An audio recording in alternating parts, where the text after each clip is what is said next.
Hello दोस्तों, मैं अभिनंदन एक बार फिर से आप सभी का आपके अपने परिवार एग्जाम पूर्व में अभिनंदन करता हूं।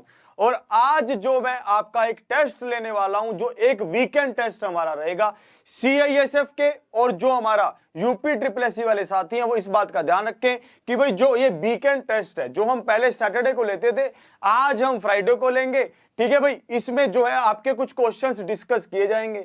इसमें क्या रहेगा, मैं आपको एक बात क्लियर कर देता हूं कि होली जैसे खत्म हुई है अभी अभी, और होली के खत्म होने के बाद कुछ साथी कभी कभी इधर उधर जैसे अपने चाचा चाची के यहाँ पे चले जाते हैं होली सेलिब्रेशन पे।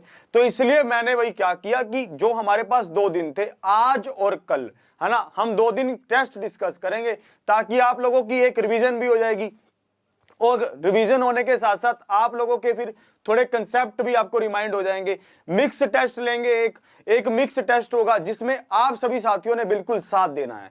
और इसी के साथ आज की क्लास को हम स्टार्ट करेंगे।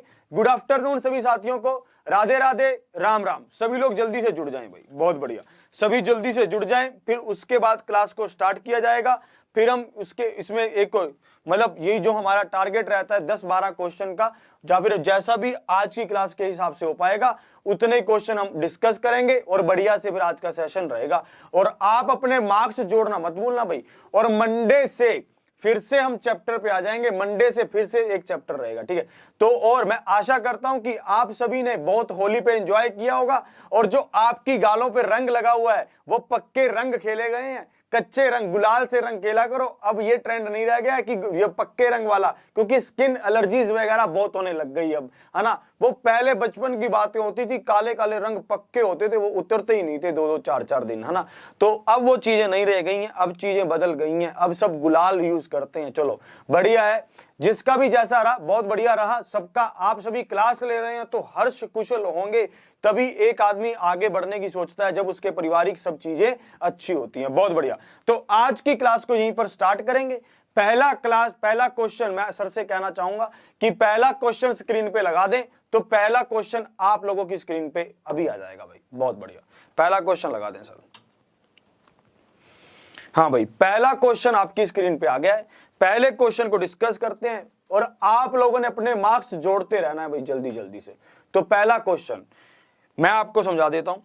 किसी समचतुर्भुज की एक भुजा 13 सेंटीमीटर है, इसका एक विकर्ण 10 सेंटीमीटर है, तो इसके दूसरे विकर्ण की लंबाई क्या होगी। दूसरे विकर्ण की लंबाई पूछ रहा है भाई। एक बात बताओ, यहां पर एक समचतुर्भुज है, ठीक है।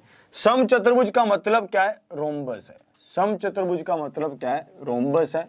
रोम्बस में हम लोगों ने पढ़ा हुआ है भाई कि रोम्बस की सभी जो साइडें होती हैं वो बराबर होती हैं, पर इसने क्या कहा है कि इसकी एक साइड 13 सेंटीमीटर है, और जो इसका एक विकर्ण है वो कितना है, 10 सेंटीमीटर है, और दूसरा विकर्ण की लंबाई पूछ रहा है। यही तो इसने पूछा। तो ये पूरा अगर 10 है तो आधा कितना होगा, 5 हो जाएगा, ये भी 5 हो जाएगा। यहां तक तो क्लियर है। और रोम्बस में ये एंगल कौन सा बनता है, 90 डिग्री का बनता है। अगर ये 13 है, ये 5 है, तो ये कितनी हो जाएगी, 12 हो जाएगी। ये वाली बात आपको क्लियर हो गई।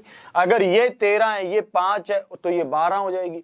ये आधी 12 है तो आधी ये भी 12 हो जाएगी। तो 24 इसका आंसर होगा कि भाई 24 जो इसने विकर्ण को पूछा। अगर किसी को ये लग रहा है कि ये 12 कैसे होगी, तो वो देखो 13 का स्क्वायर करोगे तो 169, और 5 का स्क्वायर करोगे तो 25। भाई कितना है, 144 आ गया।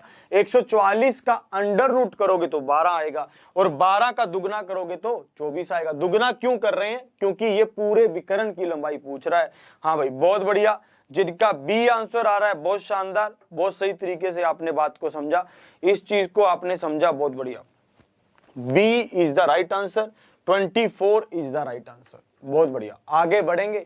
ये क्वेश्चन तो सबका सही होना चाहिए था भाई। जिसको रोम्बस में थोड़ा सा भी डाउट लगता है वो इस बात को समझ ले कि भाई रोम्बस में, मैं एक बार फिर से बता देता हूं कि दोनों विकर्ण 90 डिग्री पर कट करते हैं, 90 डिग्री का एंगल बनाते हैं, और दोनों आधे आधे कटते हैं। ठीक है, ये 5 है, ये 13, तो ये 12, ट्रिपलेट बन रहा था। बहुत बढ़िया, सबका ये बिल्कुल सही होना चाहिए था। अगले क्वेश्चन की तरफ बढ़ेंगे। नेक्स्ट क्वेश्चन लगा दें सर, अगला क्वेश्चन।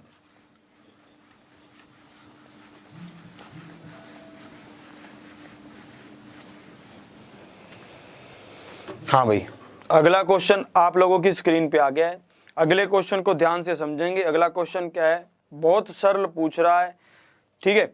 6% प्रति वर्ष साधारण ब्याज की दर पर एक धनराशि 6.5 वर्षों में 834 रुपए हो जाती है। प्रारंभ में निवेश की गई राशि बतानी है कि शुरू में राशि कितनी निवेश की गई थी। तो आप इस क्वेश्चन को कैसे करोगे, बहुत ही सिंपल पूछा है। अब इसने यहां पर क्या दे रखा है, इसने यहां पर हमें मतलब जो अमाउंट था हमारा, ठीक है, वो दिया हुआ है कि भाई अमाउंट जो है वो राशि टोटल कितनी हो गई है, 834 रुपए हो गई है, 834 रुपए हो गई है। ये मार्कर थोड़ा हल्का है, ठीक है, 834 रुपए हो गई है। ये बात आपको समझ आ गई। एक बात मुझे और भी पता है, एक बात मुझे क्या पता है कि अगर मैं प्रिंसिपल को, ठीक है, मूलधन को 100% लूं तो ऐसा ही कितना होता है, सिंपल इंटरेस्ट कितना होता है, तो सिंपल इंटरेस्ट दर गुना समय होता है, रेट गुना टाइम होता है। रेट यहां पर क्या दिया हुआ था, रेट यहां पर उन्होंने दे रखा था 6% और समय कितना दे रखा था 6.5। 6.5 को मैं चेंज कर रहा हूं तो 13/2 हो गया और 3 आ गया। ये कितना आ गया, 39% आ गया। मुझे यहां पर एक बात क्लियर हो गई कि अगर प्रिंसिपल, अगर मूलधन 100 रुपए है तो ब्याज कितना होगा, 39 होगा। अब एक बात बताओ, अगर ब्याज और ये यहां पर इसने क्या दिया हुआ है कि टोटल, ठीक है, ब्याज सहित इसको कितने रुपए मिल रहे हैं, 834। मेरे हिसाब से ब्याज सहित कितने रुपए मिल रहे हैं, 139। 139 किसके बराबर हो जाएगा, 834 के। तो 100% किसके बराबर हो जाएगा, यही तो इसने पूछा कि भाई कितने रुपए को उसने इन्वेस्ट किया था, ये उसने पूछा है। तो ये 6 पर कटेगा, ठीक है, आप इसको ध्यान से देख लेना, ये 6 पर कटेगा, 6 पर कट के भाई इसका 600 आंसर आ जाएगा। बहुत ही सिंपल पूछ रहा है, ठीक है, 6 पर कटेगा और ये 6 पर कट के 600 इसका आंसर आ जाएगा। बहुत शानदार, सबका ये आंसर आ रहा था, बहुत बढ़िया। जिनका ये आंसर आ रहा था, कुछ बच्चे गलती कर रहे थे, वो भी इसको ध्यान से देख लेना भाई, हाँ, वो भी इसको ध्यान से देख लेना। और जो साथी नए जुड़े हैं, ठीक है, जो साथी नए जुड़े हैं वो सब्सक्राइब करना मत भूलना, ठीक है। और भाई जो हमारे साथ पुराने से जुड़े हुए हैं और जो अब भी जुड़ रहे हैं और जिनको अच्छा लग रहा है, ठीक है, वो लाइक और शेयर करते रहा करो, लाइक और शेयर करते रहा करो। आगे बढ़ते हैं सर, इस अगला क्वेश्चन लगाएंगे भाई, अगला क्वेश्चन लगा दीजिए सर, नेक्स्ट क्वेश्चन लगा दें, बहुत बढ़िया। तो नेक्स्ट क्वेश्चन आप लोगों की स्क्रीन पे, ठीक है, इस क्वेश्चन को देखेंगे। ये क्वेश्चन क्या है, बहुत ही सरल। इसने क्या पूछा है कि 5329 का वर्ग क्या पूछा है इसने, वर्गमूल कितना है, मतलब अंडर रूट कितना है, यही पूछा। स्क्वायर रूट पूछा, स्क्वायर रूट पूछा कि भाई स्क्वायर रूट क्या होगा, हमें ये बताना है, ठीक है। ऑप्शन भी इन्होंने दे रखे थे। अगर मैं ऑप्शन की बात करूं तो ऑप्शन इन्होंने दिए हुए हैं 94, बी ऑप्शन कितना है भाई 96, और सी ऑप्शन क्या है 97, और डी ऑप्शन, अगर मैं डी ऑप्शन की बात कर रहा हूं तो 73। ये 4 ऑप्शन दे रखे हैं। तो सर क्वेश्चन को हटा दें, क्वेश्चन से दिख नहीं रहा होगा शायद से, सर क्वेश्चन को हटा दें क्योंकि क्वेश्चन यही लिख दिया है सब। बहुत बढ़िया, क्वेश्चन हट गया है। तो अब इस बात को देखो, ये क्या पूछ रहा था, स्क्वायर रूट पूछ रहा था। अब आपने सीखना है, इतने बड़े नंबर को देख के घबराना नहीं है, पहली बात तो, ठीक है, बिल्कुल भी घबराहट नहीं करनी है। बहुत ही आसान तरीका बताऊंगा आपको। आप लोगों को यहाँ पे 9 देखते ही एक बात समझ आ गई थी कि जा तो इसका यूनिट डिजिट 7 होगा या फिर 3 होगा, क्योंकि अगर मैं 7 का स्क्वायर करता हूं तभी तो उसका यूनिट डिजिट 9 बनता है, और अगर 3 का स्क्वायर करता हूं तभी तो उसका यूनिट डिजिट 9 बनता है। ये बात तो आप लोगों को क्लियर है कि अब मुझे समझ आ गया था, या तो इसके लास्ट में 7 आएगा या फिर लास्ट में 3 आएगा, इन दोनों में से एक आएगा। ये बात मुझे क्लियर थी। मैं इसको 2 हिस्सों में बांट लेता हूं, ठीक है, नंबर को पूरे को 2 हिस्सों में बांट लिया। इससे तो मुझे पता लग गया लास्ट डिजिट का। अब मुझे पहले डिजिट का पता करना है। एक बात बताओ, 53 कहां लाई करता है, 53 कहां पर लाई करता है, मतलब किसके स्क्वायर के बीच में लाई करता है, तो आप कहोगे 7 और 8 के स्क्वायर में। मतलब 7 का स्क्वायर कितना होता है 49 और 8 का स्क्वायर कितना होता है 64, ठीक है। तो 53 कहां लाई करता है, इन दोनों के बीच में लाई करता है। ये बात आपको क्लियर थी। अब मुझे समझ आ गया था कि जा तो ये आपने क्या करना है, 53 से कम वाले नंबर को लेना है, 53 से कम वाले नंबर को लेना है। 53 से कम क्या है, 49, तो आपने 7 को ले लेना है भाई, 7 दोनों तरफ हो गया। अब जा तो ये होगा जा फिर ये होगा। पहली बात तो ऑप्शन में से ही देख लो, हमें ऑप्शन से पता लग गया भाई, ऑप्शन से हमारा आंसर क्या आ गया, डी आ गया, D is the right answer, D बिल्कुल सही होगा। पर अगर मान लो कि ऑप्शन में 77 भी होता, तब हम क्या करते, किसी के मन में तो ये आया होगा कि सर अगर ऑप्शन में 77 भी होता तब हम क्या करते, तब आपको क्या करना था, 7 तो हमारे पास था ही, इससे अगले नंबर से इसको गुना करो, कितना आया, 56 आ गया, और इस नंबर से कंपैरिजन करो, 53 से 56 का कंपैरिजन करो। अगर तो ये वाला नंबर छोटा है इससे तो छोटे नंबर को लेंगे, अगर ये नंबर बड़ा होगा इस नंबर से तो बड़े नंबर को लेंगे। अब आप देखो 53 तो छोटा है 56 से, तो हम छोटे नंबर को लेंगे। छोटा नंबर क्या है भाई, 73। छोटा नंबर क्या था, 73 था, तो यही हमारा आंसर होगा। ये ट्रिक हर जगह लगेगी, हर जगह आप इससे फाइंड आउट कर सकते हो। स्क्वायर रूट जब भी निकालने को बोलेगा तब आप इसको ऐसे निकालोगे। बहुत बढ़िया, ठीक है, ये बात आप लोगों को समझ आ गई है, इसमें किसी को कुछ डाउट तो नहीं है, ठीक है, डाउट वाली कोई बात थी भी नहीं वैसे इसमें। तो आगे बढ़ेंगे भाई, इसमें अगले क्वेश्चन की तरफ बढ़ेंगे जल्दी जल्दी थोड़ा सा, ठीक है, ताकि आज के जो हमारे 15 क्वेश्चन का टारगेट है उसको हम अचीव कर सकें। अगले क्वेश्चन की तरफ बढ़ेंगे सर, नेक्स्ट क्वेश्चन लगाएं सर।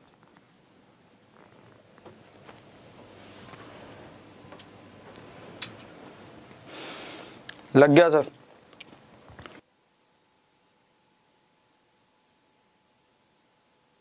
हाँ भाई, अगला क्वेश्चन देखेंगे। अगले क्वेश्चन में क्या कह रहा है, ध्यान से देखो क्वेश्चन क्या कह रहा है। पहले आप खुद से ट्राई करो, फिर मैं आपको बताता हूं कि ये क्वेश्चन में क्या कह रहा था, ठीक है। क्वेश्चन एक बार मैं रीड कर देता हूं। लाल, हरे और गुलाबी टोकन वाले बैग में लाल रंग के टोकनों का हरे रंग के टोकनों के साथ अनुपात दिया हुआ है। रेड कलर के जो टोकन है और जो ग्रीन कलर के टोकन है उनका अनुपात दे रखा है कितना, 5:12, ठीक है। और आगे बढ़ रहा है, आगे इसने क्या कहा है, और पिंक गुलाबी कलरों का, गुलाबी टोकनों का लाल टोकनों के साथ अनुपात कितना है, 7:15। गुलाबी को क्या कहेंगे, पिंक, और लाल को कहेंगे रेड, है ना। तो भाई इसका अनुपात उसने कितना दिया हुआ है, 7:15 दे रखा है। और पूछ क्या रहा है, ध्यान से देखो, पूछ क्या रहा है, हरे टोकनों का गुलाबी टोकनों के साथ, ठीक है, ग्रीन टोकनों का गुलाबी पिंक टोकनों के साथ क्या अनुपात होगा, यही तो इसने पूछा। अब एक बात बताओ, पूछ तो बहुत सिंपल रहा था, कोई ज्यादा बड़ी बात नहीं पूछ रहा था, पर इसने यहाँ पर एक गड़बड़ कर दी थी। यहाँ पे रेड ले रखा था, यहाँ ग्रीन ले रखा था, यहाँ पिंक ले रखा था, यहाँ रेड ले रखा था। तो हमें एक बात क्लियर थी कि जब कभी भी हमें अनुपात निकालना होता है तो डायगोनल वाले जो होते हैं, डिजिट होते हैं, वो सेम होने चाहिए। अगर ए बी है तो बी सी होना चाहिए, है ना। तो मतलब क्या है कि मुझे ये बात समझ आ गई थी कि यहां पर भी रेड आना चाहिए और यहां पर भी रेड आना चाहिए। ये कैसे पॉसिबल है, अगर मैं इनको उल्टा कर दूं, ग्रीन को इधर ले आऊं और रेड को इधर ले आऊं, तो अनुपात भी बदल जाएगा। मैं ऐसा ही करूंगा, मैं इसको उल्टा लिख देता हूं। उल्टा क्या लिखा, 12:5।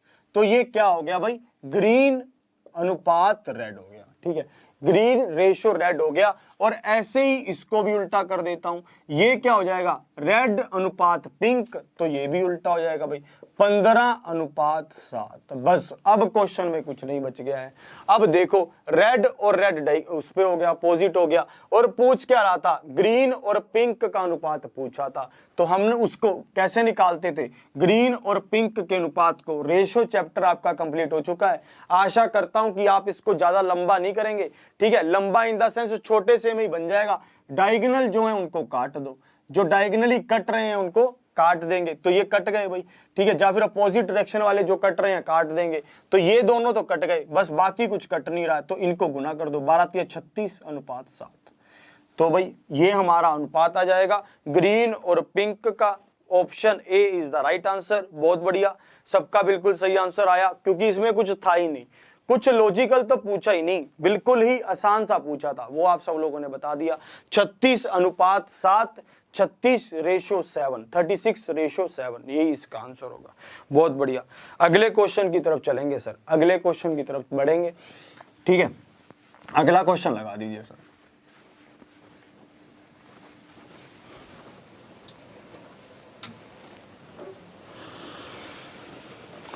अगला क्वेश्चन लग गया भाई सबका, है ना। अगला क्वेश्चन आपकी स्क्रीन पे आ गया है। अगले क्वेश्चन को देखेंगे। एक टावर के पास से पहाड़ी के शीर्ष का उन्नय कोण 60 डिग्री है और टावर के शीर्ष से पहाड़ी के पाद का उन्नय कोण 30 डिग्री है। यदि टावर की ऊंचाई 50 मीटर है तो पहाड़ की ऊंचाई क्या है, ये इसने पूछा था। बहुत सिंपल क्वेश्चन है, आशा करता हूं कि सभी जल्दी से आंसर दे देंगे। देखते हैं भाई किसका आंसर आता है। बहुत बढ़िया, बहुत शानदार, सब आंसर दे रहे हैं, अच्छा लग रहा है, ठीक है। अब आप ध्यान से देखो, एक टावर और एक पहाड़ी की बात कर रहा है, ठीक है। टावर और पहाड़ी की बात कर रहा है। ये टावर टेढ़ा बन गया, सीधा कर देते हैं, टावर हो गया सीधा, ठीक है। और ये क्या कह रहा है कि अगर पहाड़ी से देखूं और टावर के पैरों तक देखूं भाई, वहां पर एक एंगल बन रहा है, ठीक है। और अगर पहाड़ी के उससे देखूं टावर की तरफ तो यहां पर भी एक एंगल बन रहा है। कहां पर? यहां पर। अब देख लेते हैं कौन कौन सा एंगल बन रहा है। ये कह रहा है कि एक टावर के पास से पहाड़ी के शीर्ष पर उन्नय कोण 60 डिग्री, ये तो 60 डिग्री का एंगल बन रहा है। और दूसरे की बात करता है तो टावर के शीर्ष से पहाड़ी, टावर का शीर्ष ये हो गया, तो पहाड़ी का निचले पॉइंट पर कितना बन रहा है? 30 डिग्री का एंगल बन रहा है। और इसने टावर की लंबाई कितनी कही है? 50 मीटर टावर की लंबाई कही है। और पूछ क्या रहा है? पहाड़ी की ऊंचाई पूछ रहा है कि पहाड़ी की ऊंचाई क्या है। बस यही तो पूछा, बहुत ही सरल पूछा है, कोई ज्यादा डिफिकल्ट वाली बात नहीं थी। मुझे समझ आ गई थी बात कि अगर मैं पहले BC निकाल लूं, अगर मैं पहले BC निकाल लूं तो मैं AB निकाल सकता हूं, मुझे कुछ प्रॉब्लम नहीं होगी। BC मैं निकालूंगा कैसे? परपेंडिकुलर अपॉन बेस कर दूंगा। BC यहाँ पे 10 30, मैं पहले कौन सी ट्रायंगल में आ रहा हूं? BDC में आ रहा हूं, BDC में आ रहा हूं। तो 10 30 कितना होता है? 1/√3। परपेंडिकुलर कितना था? 50, तो बेस कितना हो जाएगा? बेस हो जाएगा 50√3 हो जाएगा। ये बात सबको क्लियर? अब मुझे पता चल गया कि भाई ये 50√3 है और निकालना क्या था? ये साइड निकालनी थी, बहुत ही सिंपल था। ये साइड निकालनी है, मैं निकाल दूंगा। 10 60 डिग्री कितना होता है? √3। परपेंडिकुलर मुझे निकालना है, बेस मुझे पता है, तो पहाड़ की ऊंचाई कितनी हो जाएगी? 50 × 30, 150 हो जाएगी। यहां तक दिख रहा है ना सर सबको? यहां तक सबको क्लियर है ना सर? 150, बिल्कुल बढ़िया। 150 इसका आंसर होगा। 50 × 30, 150 इसकी पहाड़ी की ऊंचाई हो जाएगी, वो मैंने यहां पर बता दी। बहुत बढ़िया, इसमें तो कोई डाउट ही नहीं था, ठीक है। उसने क्या किया? पहले BDC में चला गया, BDC से उसने बेस निकाल लिया, बेस आया 50√3, फिर आ गया ABC ट्रायंगल में, और ये C एंगल कितना है? 60 डिग्री, तो 10 60 कितना होता है? √3। ये किसके अपॉन हो जाएगा? परपेंडिकुलर अपॉन बेस 50√3 के बराबर हो जाएगा। बहुत बढ़िया, तो ये क्वेश्चन भी हो गया भाई हमारा।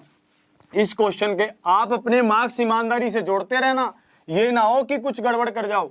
थोड़ा बहुत भी अगर आपको लगता है कि लेट हो रहा है या फिर मैं आंसर नहीं दे पा रहा हूं तो उसके मार्क्स मत जोड़ना भाई, ठीक है। आगे बढ़ेंगे सर, नेक्स्ट क्वेश्चन लगा दें।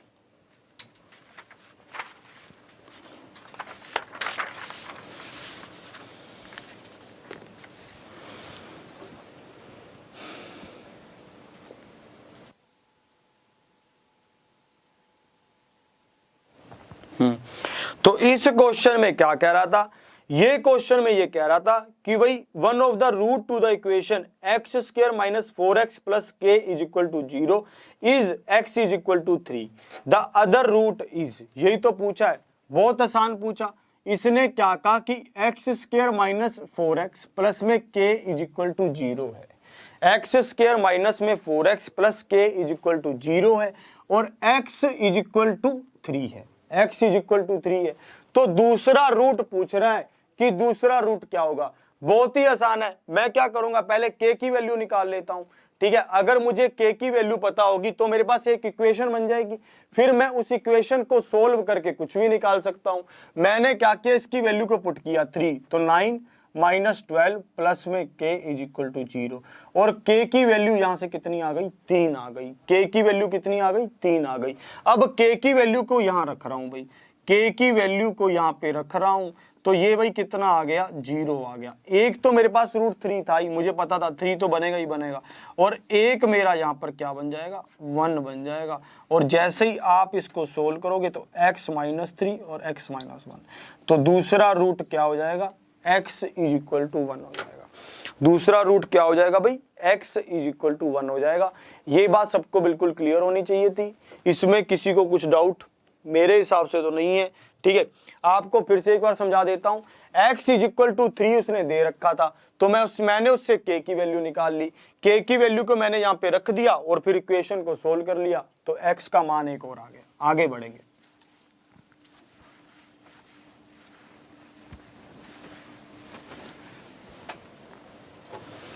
अगले क्वेश्चन की तरफ बढ़ते हैं, ठीक है।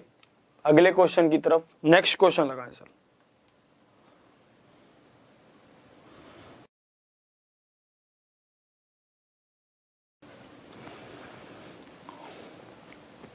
इस क्वेश्चन को ध्यान से देखो, बहुत सरल है। इस क्वेश्चन से मैं आपको कुछ सिखाना चाहता हूं।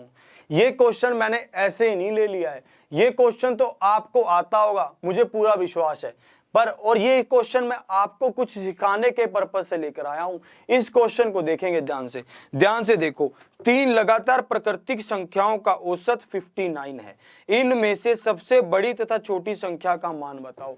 जब कभी भी, ठीक है, पहले इस क्वेश्चन की बात कर लेते हैं। 3 प्राकृतिक संख्याओं का औसत क्या था, 59 था। अब इसने क्या पूछा कि सबसे बड़ी तथा सबसे छोटी संख्या को ज्ञात करो। जब कभी भी भाई औसत निकालना हो और संख्याएं विषम हो, ओड हो, ठीक है। अब 3 संख्याएं कहा इसने, तो 3 क्या होता है, ओड नंबर होता है। 5 कहता, 7 कहता, तो ये क्या होते हैं, ओड नंबर होते हैं। जब कभी भी संख्याएं ओड हो और औसत निकाला हो, तो औसत, जैसे मान लो 3 संख्याएं हैं, तो बीच वाली संख्या ही उसका औसत होती है। जैसे 7 कहे तो 3 इधर से छोड़ दो, 3 उधर से छोड़ दो, तो बीच वाली जो संख्या बचेगी वो औसत होती है। अब इसने क्या कहा था कि 3 संख्याओं का औसत 59 है, तो मुझे समझ आ गया था कि 59 बीच में है। एक संख्या इसके इधर होगी और एक संख्या इसके इधर होगी, यही तो होगा। एक संख्या इसके इधर होगी, एक संख्या इसके इधर होगी। तो एक बात बताओ, जब एक संख्या इसके इधर होगी तो ये सबसे छोटी हो गई और ये संख्या सबसे बड़ी हो गई, यही तो इसने कहा। पर आपके मन में एक क्वेश्चन हो रहा और आना चाहिए, और जिनके आ रहा है वो बहुत अच्छी बात है। भाई ये क्या क्वेश्चन, क्या कि सर ये तो 3 संख्याएं थी, आपने आगे और पीछे का फाइंड आउट कर लिया, बहुत इजी तरीके से कर लिया। अगर संख्याएं ज्यादा हो तो अब कैसे करेंगे, तब मेरी बात को ध्यान से सुनना। यहां पर क्या है कि ये तो एक मैंने आपको प्रूफ देने के लिए बताया था। जब मान लो संख्याएं ज्यादा होंगी तब आप कैसे करोगे, ध्यान से समझो। यहां पर तो 3 संख्याएं थी, ठीक है। जब जितनी भी संख्याएं हो, मैं संख्याओं को मान रहा हूं n, उसमें से 1 माइनस करके 2 से भाग कर देना, ठीक है। जो नंबर आएगा, जब आप उस नंबर को इसमें प्लस करोगे तो बड़ी संख्या आएगी, जब आप इस नंबर में उसको माइनस करोगे तो छोटी संख्या आएगी। करके दिखाते हैं भाई। मान ले अब यहां पर 3 संख्याएं थी, तो n की वैल्यू 3 रखी और 2 से भाग किया तो क्या आ गया, 1 आ गया। 1 को इसमें जोड़ोगे तो बड़ी संख्या आई, 1 को इसमें माइनस करोगे तो छोटी संख्या आई। इस तरह से ये काम करता है। बट कंडीशन क्या है कि जो नंबर ऑफ संख्याएं हैं वो क्या होनी चाहिए, वो ओड होनी चाहिए। ऐसा ना हो कि वो कुछ भी हो। इस बात का भी ध्यान रखना, ये ना हो जाए कि आप कोई भी संख्या पर इसको अप्लाई करने लग जाओ। वो विषम होनी चाहिए कि 1 2 3 7 9, मतलब इस तरह से वो विषम होनी चाहिए। जब वो विषम होंगी तब ये लगेगा, ठीक है। सिखाने का पर्पज यहां पर पूरा मैं समझ रहा हूं कि हो रहा है, क्योंकि आप लोग सीखना चाहते हैं। जो सीखना चाहते हैं वही टेस्ट देने आएंगे भाई, नहीं तो कौन देने आएगा टेस्ट, है ना। तो बहुत बढ़िया, ये बात भी आपने सीखी, अच्छा लगा मुझे भी कि आप सीखना चाहते हैं। तो आगे बढ़ेंगे सर, अगले क्वेश्चन की तरफ बढ़ेंगे भाई। नेक्स्ट क्वेश्चन लगाएं सर।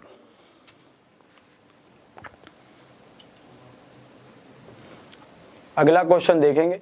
203 लीटर के मिश्रण में दूध और पानी का अनुपात 3:4 है। यदि अनुपात 3:5 करना हो तो जल की कितनी अतिरिक्त मात्रा मिलाई जाएगी? बहुत आसान पूछ लिया। इससे तो मैंने बहुत टफ क्वेश्चन भी आपको करवाए हुए हैं, ठीक है। जब हमने इसमें डिस्कस किया था अनुपात रेशो, तब तो बहुत आगे बढ़ गए थे हम तो, ठीक है। ये तो बहुत ही आसान पूछ लिया। अब ये क्या कह रहा है कि मिल्क और वाटर कह रहा है, मिल्क और वाटर कह रहा है कि पहले मिल्क 3 था तो वाटर 4 था, अब मिल्क 3 है तो वाटर 5 है। और ये कह भी रहा है कि उसमें कुछ, ठीक है, पानी मिलाया गया है, ठीक है, कुछ अतिरिक्त मात्रा पानी की मिलाई गई है। तो जल की कितनी मात्रा मिलाई जाएगी? ठीक है, ये कह रहा है कि इस अनुपात को करने के लिए जल की कितनी मात्रा मिलाई जाएगी। पहले जल कितना था? 4, अब जल कितना है? 5। जल बढ़ा कितना? 1 बढ़ गया, ठीक है। पहले पूरा सोल्यूशन कितना था? 3 और 4 7 था, और 7 किसके बराबर है?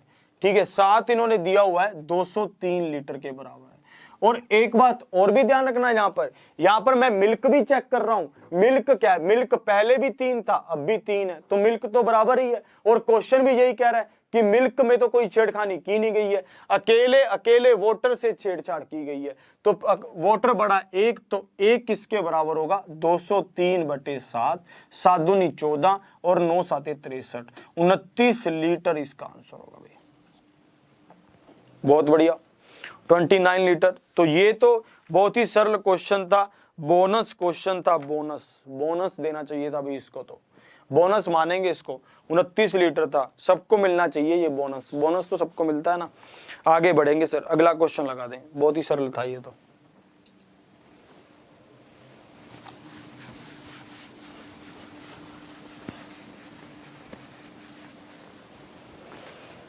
लग गया सर? अगला क्वेश्चन सर की तरफ से लग गया है, ठीक है, और यहां पर भी आ गया होगा भाई। अगले क्वेश्चन को देखते हैं भाई। अब ये क्वेश्चन क्या कह रहा है?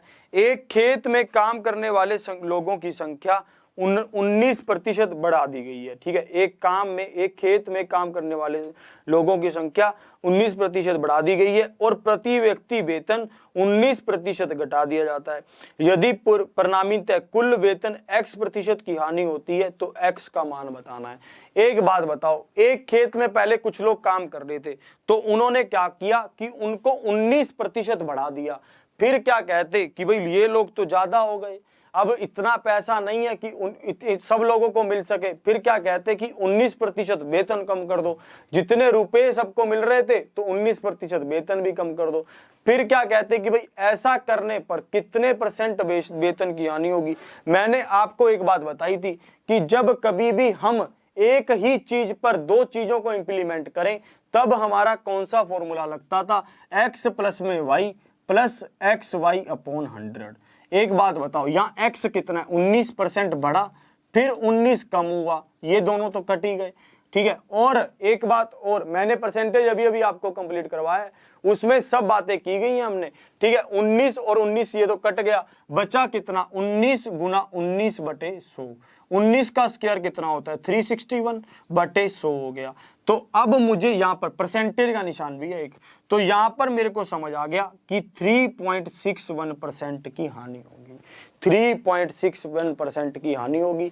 ये बात मैं आशा करता हूं सबको समझ आई होगी। यहाँ पर माइनस क्यों लिया? क्योंकि उसने कम किया है। जब वो बढ़ा रहा है तो उसको प्लस लेंगे, जब कम करेगा तो उसको माइनस लेंगे। -19 + 19 19 कट गया, और ये माइनस में ही रहेगा। यहाँ पर भी माइनस का निशान था। ये माइनस एक इंडिकेशन होता है कि हानि हुई है। अगर ये प्लस होता तो लाभ होता, अगर माइनस है तो हानि हुई है। यही यहाँ पर बात थी। 3.61% की उन्हें यहाँ पर हानि हुई, मतलब लॉस हुआ कि जो उनका x की वैल्यू पूछी तो x की वैल्यू ये हो जाएगी। आगे बढ़ेंगे सर, इसमें नेक्स्ट क्वेश्चन की ओर चलेंगे। अगले क्वेश्चन को देखेंगे, वो क्वेश्चन क्या है? हाँ, ये सभी क्वेश्चन बिल्कुल सही बता रहे हैं आप लोग, और जल्दी से भी बता रहे हैं, बढ़िया से।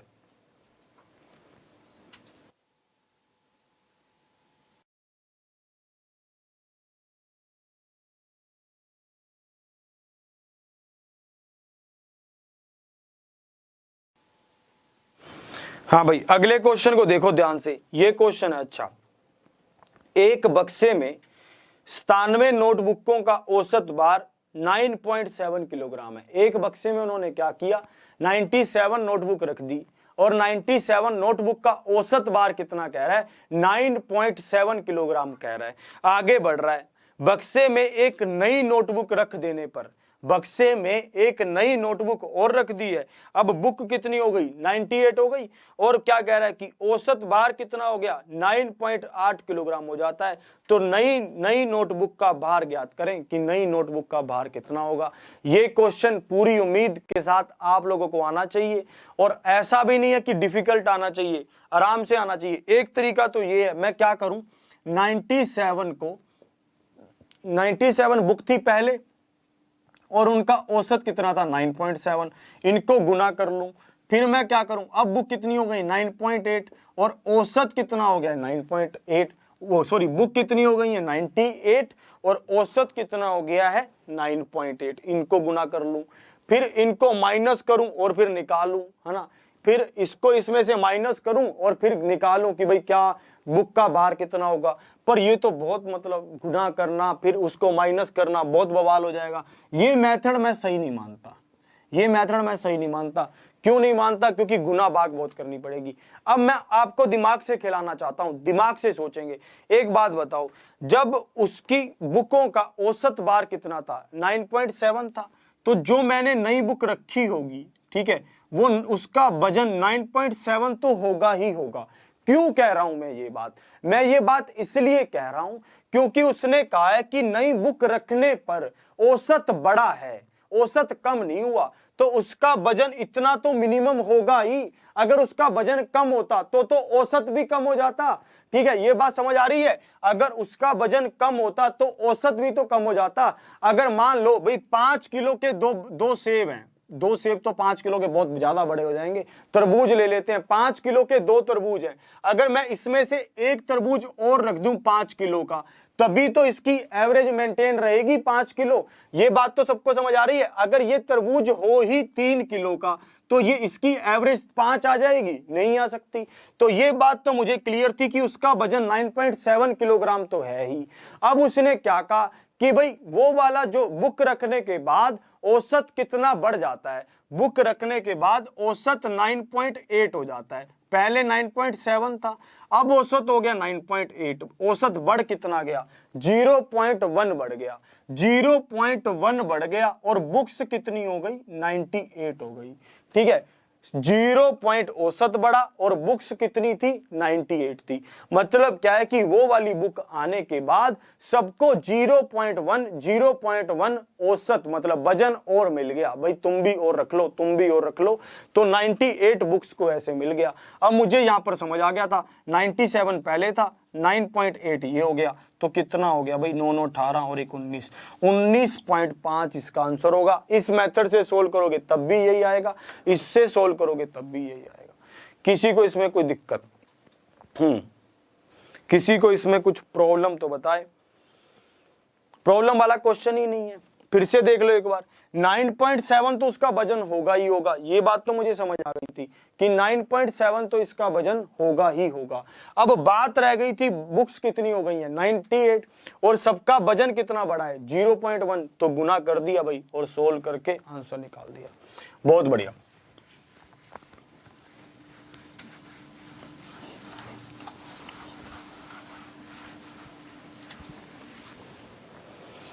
हाँ भाई, और एक बात मैं कहना फिर से भूल गया कि भाई लाइक जरूर कर दो, धड़ाधड़ एकदम से उतने ही लाइक आने चाहिए जितने हमारे साथी यहाँ पर हैं, एकदम से उतने लाइक कर देना, ठीक है। और जो ये क्लास भाई नए साथी जुड़े हैं वो अपना चैनल सब्सक्राइब करना मत भूलना, ऐसा ना हो कि फिर ढूंढो आप, है ना। तो आगे बढ़ेंगे इसी के साथ, अगले क्वेश्चन की तरफ चलेंगे। नेक्स्ट क्वेश्चन लगा दें सर।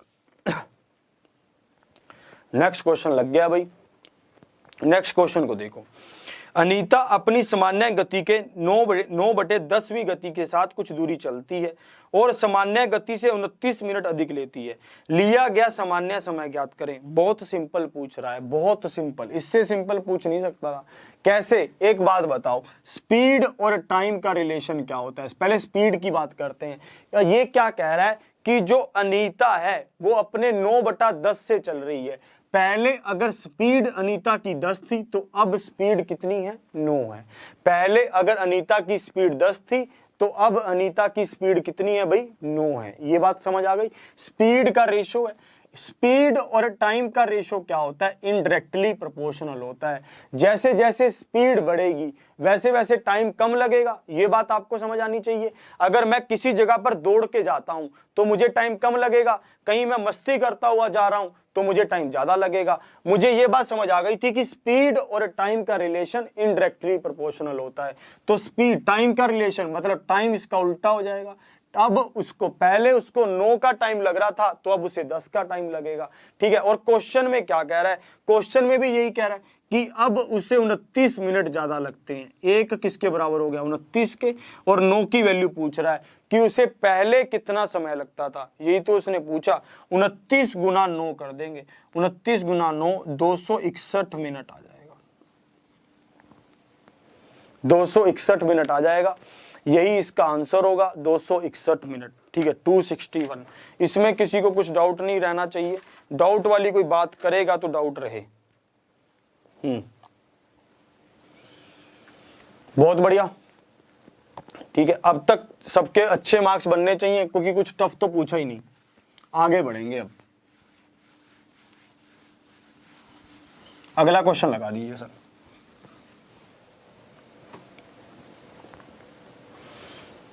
ये भी बोनस क्वेश्चन है, ये भी बोनस क्वेश्चन है, कुछ है ही नहीं इस क्वेश्चन में।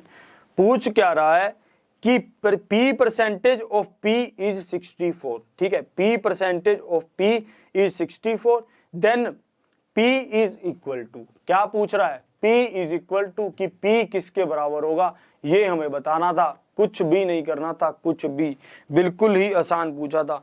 क्या कह रहा है कि P का परसेंटेज निकालो P से, किसके बराबर आ रहा है, 64 के बराबर आ रहा है, और P की वैल्यू निकालनी है। P स्क्वायर किसके बराबर हो गया, 6400 के, तो P किसके बराबर हो गया, 80 के। हो गया भाई क्वेश्चन। इस क्वेश्चन में तो कुछ था ही नहीं, इस क्वेश्चन में कुछ ना था।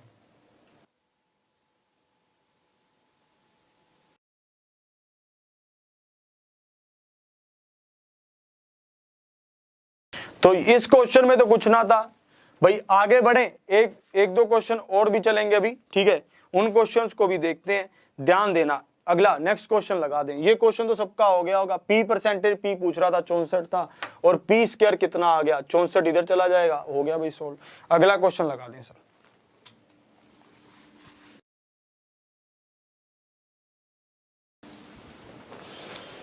हाँ भाई, इस क्वेश्चन को देखेंगे ध्यान से। एक 150 मीटर लंबी ट्रेन,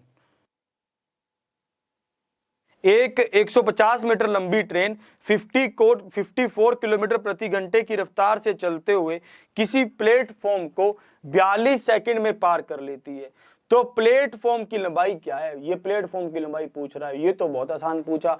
अब आपको एक बात बिल्कुल क्लियर होनी चाहिए कि जब कभी भी कोई ट्रेन किसी प्लेटफॉर्म को क्रॉस करती है, मान लेते हैं ये प्लेटफॉर्म है और ये ट्रेन है, ठीक है, मैंने इस ट्रेन को इस प्लेटफॉर्म से क्रॉस करवाना है, तो ये ट्रेन जैसे ही इसको क्रॉस करेगी, ये अपनी लेंथ तो क्रॉस करेगी ही करेगी, साथ में इस प्लेटफॉर्म की लेंथ को भी क्रॉस करेगी। ध्यान से देखा करो, जब आप सफर भी करते हो तब भी इन चीजों का ध्यान रखा करो। जैसे ही ये ट्रेन इस प्लेटफॉर्म के पास पहुंचेगी तब ये अपनी लेंथ को क्रॉस करना स्टार्ट कर देगी। मान लेते हैं कि प्लेटफॉर्म और ट्रेन दोनों आमने सामने हैं और ट्रेन इसको क्रॉस करते हुए आगे बढ़ गई। क्या जब ड्राइवर ने इस प्लेटफॉर्म को क्रॉस कर दिया तो ट्रेन क्रॉस हो गई? नहीं, ऐसा तो नहीं होगा। जब तक वो पीछे बग्गी वाला बैठा होता है जो ऐसे हाथ हिलाता है, जब तक वो नहीं आएगा तब तक ट्रेन क्रॉस नहीं हो सकती। ट्रेन क्रॉस होगी तब जब ट्रेन अपनी भी लेंथ क्रॉस कर जाएगी और प्लेटफॉर्म की लेंथ भी क्रॉस कर जाएगी। बस अब क्वेश्चन में कुछ नहीं रह गया था। क्वेश्चन में क्या कह रहा था कि एक 150 मीटर लंबी ट्रेन की लंबाई दे दी है उसने, और आगे क्या कह रहा है, 54 किलोमीटर लंबा क्या है, जो 54 किलोमीटर पर आवर इसकी स्पीड है।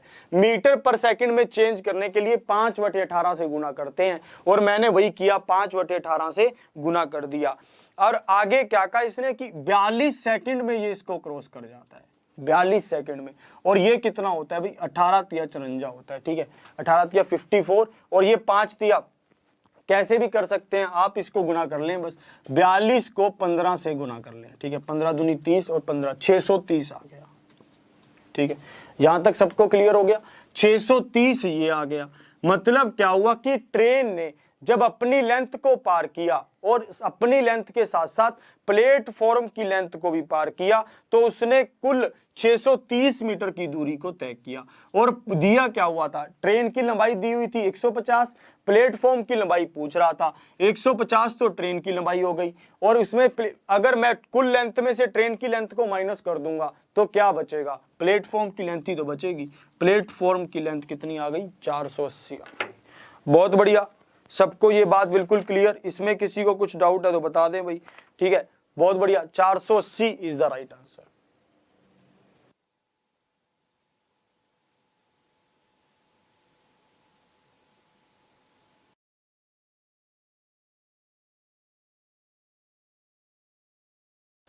तो ये क्वेश्चन आपको समझ आ गया होगा, बिल्कुल सिंपल था, इसमें कुछ समझने समझाने वाली बात है ही नहीं थी, ठीक है। अगले क्वेश्चन पर चलते हैं, नेक्स्ट क्वेश्चन लगा दें सर, नेक्स्ट क्वेश्चन लगा दें।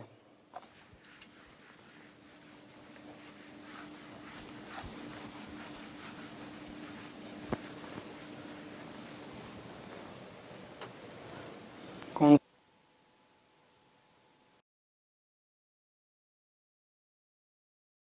हाँ भाई, इस क्वेश्चन को देखेंगे ध्यान से। दो संख्याओं का गुणनफल 0.432 है, यदि एक संख्या 1.6 हो तो दूसरी संख्या ज्ञात करो। कुछ पूछा ही नहीं है, कुछ तो पूछता तो बता भी देते। 0.432 क्या कह रहा है, दो संख्याओं का गुणनफल है, एक संख्या 0.116 है, ठीक है, और दूसरी संख्या पूछी है कि दूसरी संख्या क्या होगी। अब एक बात बताओ, इसको क्या लिख सकते हैं, 432/1000, इसको ऐसे लिख दो, और भाई इसको x की वैल्यू हमें बतानी है, 2 से 2 कट गया, 16 दूनी 32, 32 को इसमें से माइनस करूंगा तो 112 आया, ठीक है, 112 किस पर जाएगा, 27 पर, 2.7 इसका आंसर आ जाएगा, ठीक है भाई, 2.7 इसका आंसर होगा। किसी को कुछ डाउट हो तो बता दें भाई, ध्यान से देखते हैं इसको एक बार, कहीं कुछ गड़बड़ तो नहीं कर रहे हम।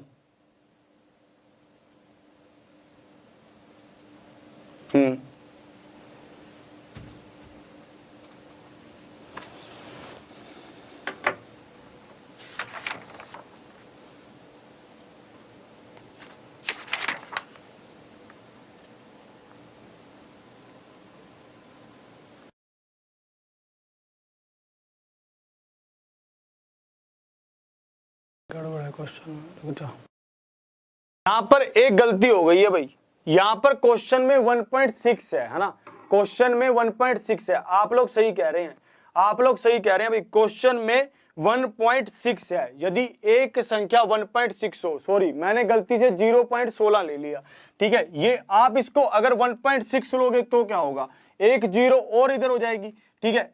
चलो आप लोग कहते हो तो मैं इसको सही करके करवा देता हूं, देख लो एक बार, कोई बात नहीं, कोई बात नहीं, हो जाता है, ध्यान से दिखा नहीं वो, 1.6 ले लो, 1.6 होगा फिर भी उतने पर ही कटेगा, तो 432/1000 था, या 10/16 इज इक्वल टू x आ गया, 16 दूनी 32, और ये कितने पर जा रहा था, 7 पर जा रहा था, ठीक है, तो ये कितना हो जाएगा, 2.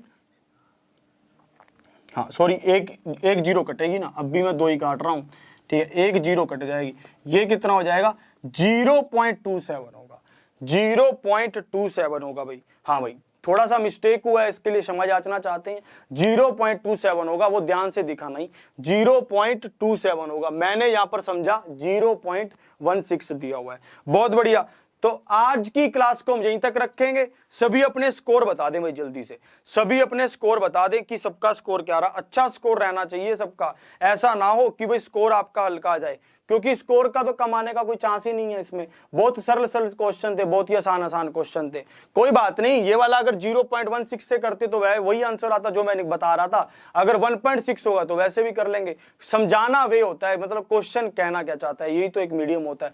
तो आज की क्लास को हम यहीं तक रखेंगे, सबके बहुत अच्छे मार्क्स आए, सबने बढ़िया तैयारी की, ठीक है, और आप अपनी तैयारी पर पूरा जोर देते रहो, तैयारी में कोई कमी ना आने पाए, ठीक है। तो आज की क्लास यहीं तक रखेंगे, जय हिंद।